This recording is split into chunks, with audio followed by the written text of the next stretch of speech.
ყინულის სასახლეში ხვალ საახალწლო კონცერტი გაიმართება. კონცერტის სასახლის აღსაზრდელები განახლებული და მრავალფეროვანი პროგრამის წარდგებიან მაყურებლის წინაშე.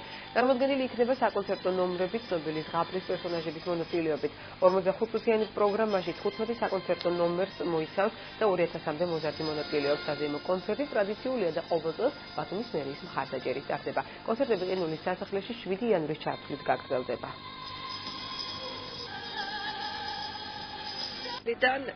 ყინულის სასახლე იწყებს საახალწლო კონცერტებს, სადაც მონაწილეობას ღებულობენ 200-ზე მეტი ბავშვები, ჩვენი ასახსდელები ყინულის სასახლის.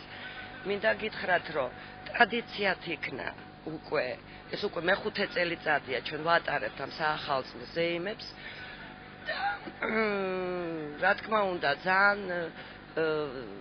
ბევრი ნომრებია ახალი ამ პროგრამაში.